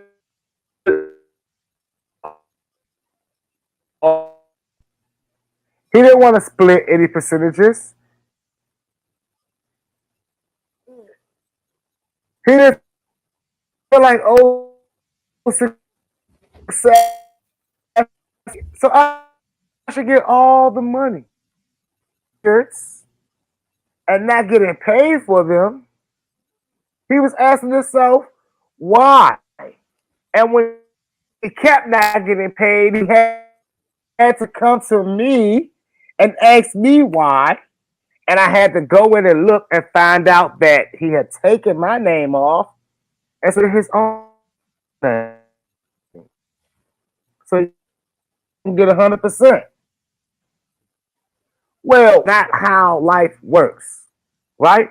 I want to give y'all a gem right now. This music industry gem here that I'm about to give y'all, and it's perfect. I'm giving it in the last 10 minutes of the show because I want y'all to understand that any artist listening, you can soak with this. Working with other artists, collabing with other artists and producers and networking with other artists is the way that you maximize your income. Is the way you maximize your arms and your branches, so to speak. I mean, you can have 100 songs with yourself registered with ASCAP or BMI, but you cannot perform or usually are not in position at this current juncture unless you're putting on your own concerts. And that's why I tell y'all to put together your own tours, your own shows, so that you can control how much music you perform and control your own stuff. That way you are getting more credit. But usually what you're doing is you can't perform out there that's not making money. And I say it, that's kind of stupid, but do what you do. But let's say I'm out here working as an artist myself, Sixxcess. I'm working as an artist. J Money is an artist. He's working as an artist. Face Lover, he's working. He's working as an artist. And we're out here, and Face Love is in Cali. I'm in Atlanta. J Money's in New York or whatever. And he performs a record that we did together. I perform a record that we did together. J Money performs a record that we all did together. Now we've just gotten paid for being in 3 places at one time. Now, imagine these record labels. A lot of y'all say, why do they keep doing these covers? Why do they keep doing these samples? Well, that's keeping records alive, right? Because records lose shelf life and they need to get worked again because these records are worth hundreds of thousands of dollars, right? They're worth hundreds of thousands of dollars and they're losing money now. And it's like, hold up, we got to get this $100,000. But this new that can bring in this $100,000 and still help this old artist make some money in the end game because we still have to help this artist eat because they signed to us. We got to make sure this artist eat because they signed to us. And why take 2 to 5 years or 10 years? Because some of these covers are 20-year classics, right? So they have 20 years of credits. Why would I not help a new artist get 20 years of credits to get his money up? Help an old artist who have 20 years of credit keep their money generating and generate more money for the bigger picture as opposed to me trying to help this new artist build new credits of 20 years from now. Because that is a 20-year investment that can't be duplicated. If I don't understand, time is something that you cannot duplicate. That's why there's a set time limit on everything that said to pass it. Because time can't be duplicated. They say in this amount of time you should be able to learn this. You should be able to do what's wrong with you. And they usually use a word that I don't like to use, but it's a slow word. It's a word to describe that you're not on the same level as everyone else. And usually attach it to your mental, when you can't comprehend to get it in a certain timely fashion. I mean, could y'all imagine if I was here in my 30s and telling y'all I don't know how to tie my shoes yet? Well, believe it or not, there's people in their 50s that don't know how to tie their shoes. They wear slip-ons. Believe it or not, I believe it. I know one. I believe it. But I'm pretty sure that when we talk to those people, because people don't talk to these people, when we talk to these people, you can find a problem.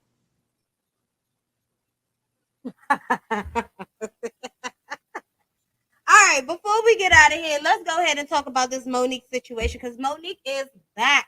She is back and she is on the mother attack. Okay, I First, love me I about want to hear your take on that. I want to hear your take on Monique because well, as you can see, I'm a queen. And as Monique would say, queens, don't let them treat you any type of way. Now, I believe her and DL probably had like maybe I think she reminds me of me, like when you really don't care for somebody and you're not going to start no problem with them. You know what I'm saying? You're going to be yeah, passive. You're going to ignore them. They take little shots at you, and you like, you know what?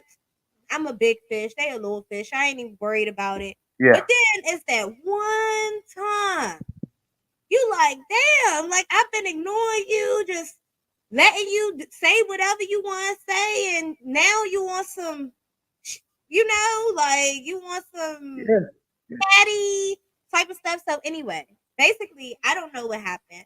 I want to see the contract. I feel like us Oh, you starting saw it. off. We've adapted. We have adapted. Look at us. That's my saying.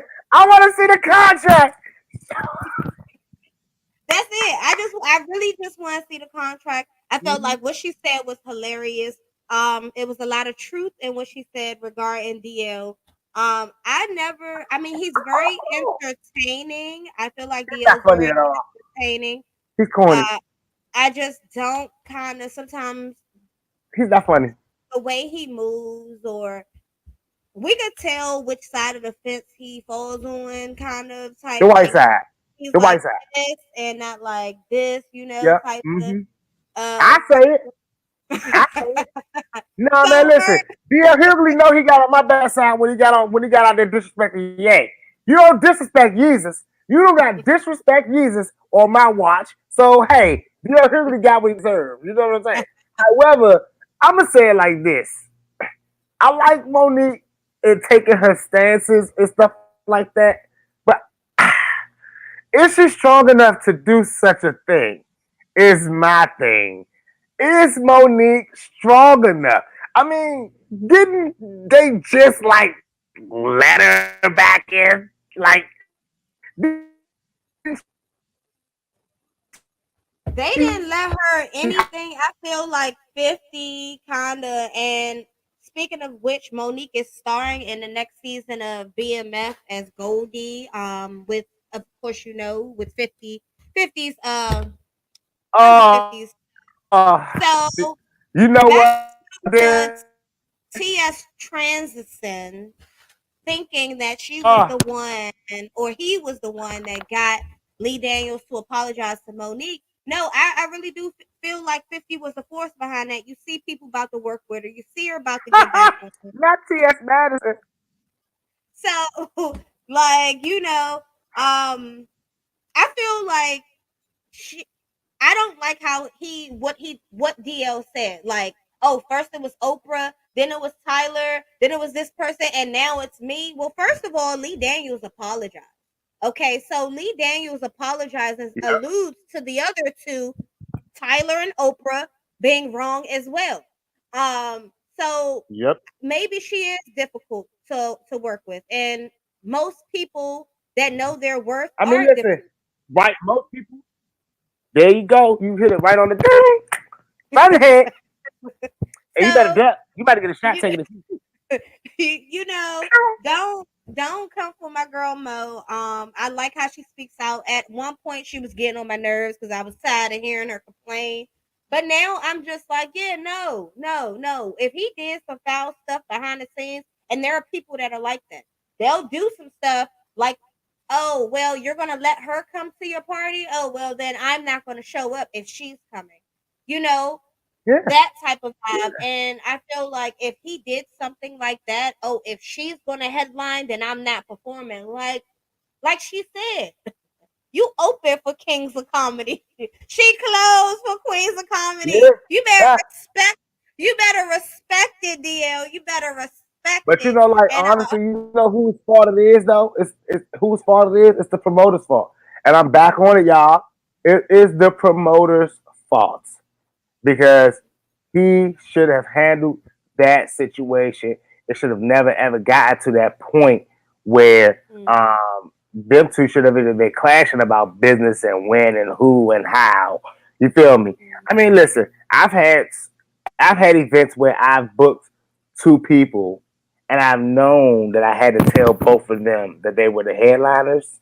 I've even had to give them both headline slots because they are both like headline type artists, and I may need them both on the show, right? Hey, yeah. call success cynical, but I have told one of them don't show up till one. I have told one I need you there by 10 because you on at 10:30. The show over at 12, knowing the show was over at 2, and I tell them when you don't get there till 12 because the show over at 2. So I need, you know what I'm saying? So they don't never ever run into each other and not know that hey, I booked that headliner and I booked this headliner, but I needed both of y'all because I know the real you. See, like the thing is, it's funny because success know the real artists, right? A lot of people, and I don't want to say you, but a lot of people are just fans, right? And they sit up there, they like, oh my God, oh, let's just look at this Monique and DL a king of comedy and a queen of comedy. Well, he knows the real. He knows that Monique's fan base ain't fill up this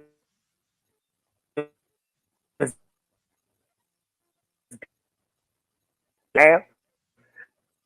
You know what I'm saying? I mean, like, the fans see DL Hughley and Monique performing live tonight. They don't give a damn about nothing else. It's live at the Dimmer Dome, Monique.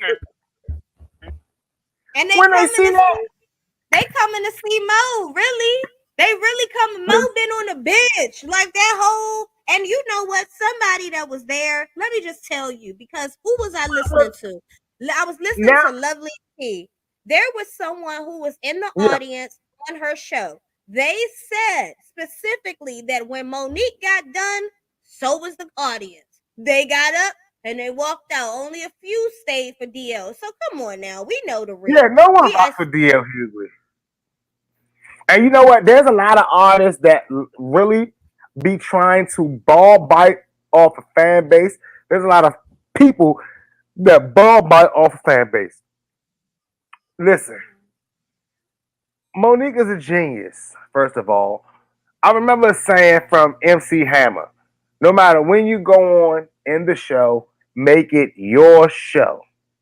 I'm reminded of a show I went to in Baltimore. I was second on stage, but as soon as I left off stage, after I did my set, I walked out the door. I walked out the door because I was mad and irritated by the way everything was going down anyway up there. Reason why I don't like going to Baltimore and doing Baltimore shows anymore, right? And I'll tell y'all straight up, it was real crazy. But it's packed out house, packed out house. I walked in there, we about 10 deep. We drove 3 cars up there convoy. Walked in there, the whole situation was just weird. Stage was raggedy, sound system was just barely okay. And then it was like a bunch of like just people around, just clicked up, just walking around zombies and shit. Went second, did my thing, and I walked off stage and walked straight out the door. Me and my whole crew, we all knew what time it was because we was about to fight while I was performing on stage. You know what I'm saying? I was feeling like I was gonna have to come off stage and punch somebody in the mouth. That's how Hammer was going that night. Got on stage, beeline around the door. Everybody walked right out the door behind us. The promoter was like, "No, no, no! The show's not over. The show's not over." Everybody rolled out the door. You see what I'm saying? And I told that boy, I'm not coming back in there because you can't guarantee nothing.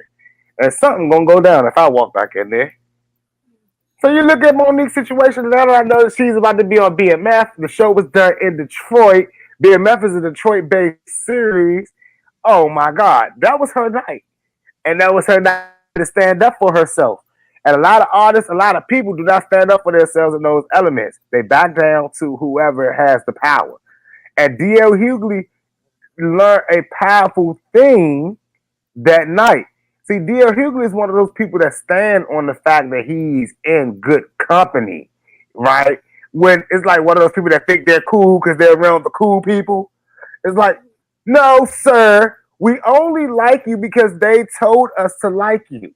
There's a friend of mine who told my brother, I only fuck with you because of your brother. And my brother was irate.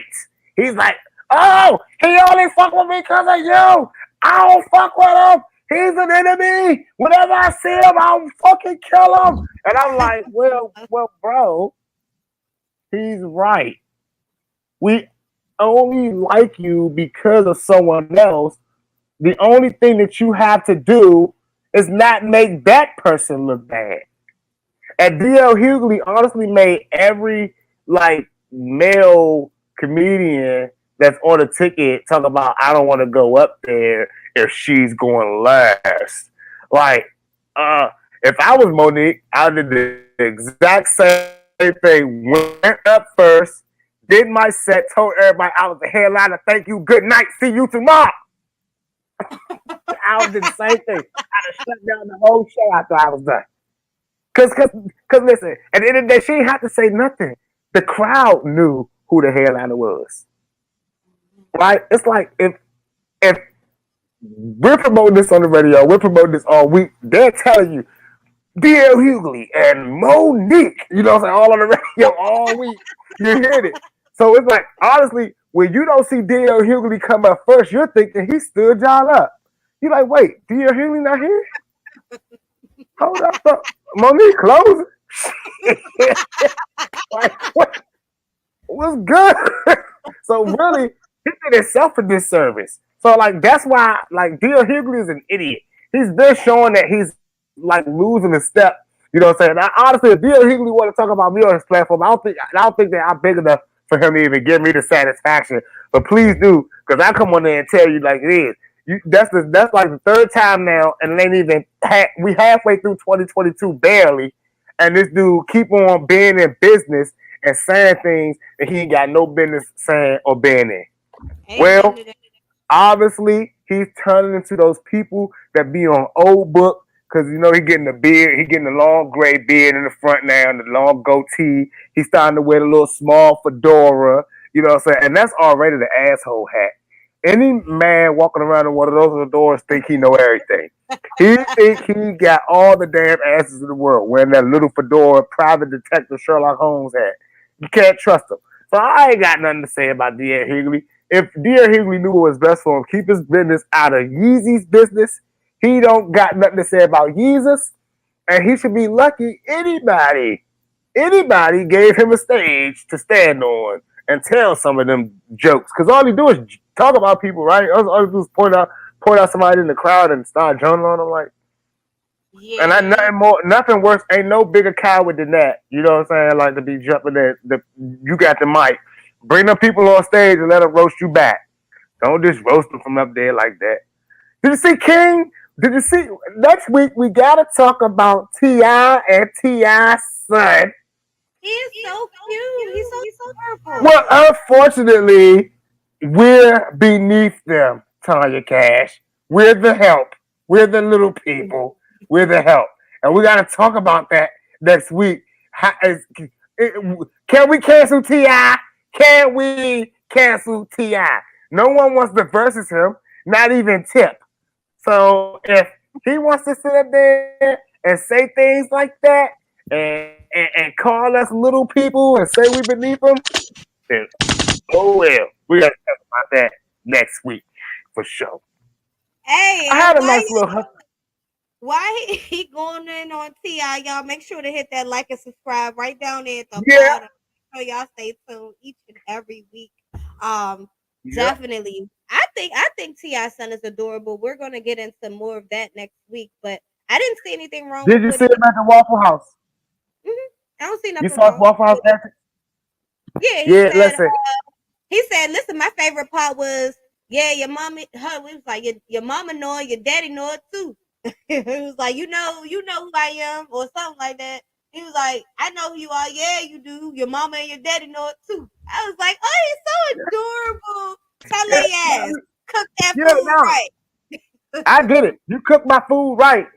You cook my food right, and I don't have no problem with King as for his food to be cooked right. I do have a problem with Ti saying that he shouldn't be arguing with the help, so to speak, with the little people or with the people that I guess Ti deemed don't matter. And anybody that wants to time it on my old book, next week I'm going to use my real name so that y'all can chime in on some of these debates on old book that I be having. Also, go ahead and type in I am Sixxcess on Facebook. Also, if you get a chance to, make it your business to go follow Boss Biz Radio on Instagram because it's been pretty some interesting tidbits going up there lately. Mm-hmm. Oh man, it's been so much going on in DMV. I didn't even get to talk about more. But next week, I definitely want to talk about um Kevin Samuel's saga and the minions he's left behind. There was a woman shot in Alexandria simply because she did not want to be bothered. You said That's shot. yeah, shot. That, A guy now, why shot you gotta her. say, you know what? We're gonna go and get that, say that for next week because I that's that's What? that's that's enough, y'all. I can't. We can't do I no mean, more. Kevin, Kevin Samuel's before we saga. go, y'all, make sure y'all know Kevin Samuels did not never promote busting a woman for not speaking to you. He never promoted killing a woman. In I fact, mean, it speculated that a woman killed him. he never However, promoted that. He promoted you standing up to women and putting them in their place, whatever that means. By well, at any this means, time, by any means necessary. Y'all know what you mean. I never heard. At this time, y'all already know. Y'all should be flicking those roaches in the ashtray or flicking that ash off and getting ready to roll up another one. Cause I know I am. Yeah, We we are. are. Bye, y'all. 6 a.m.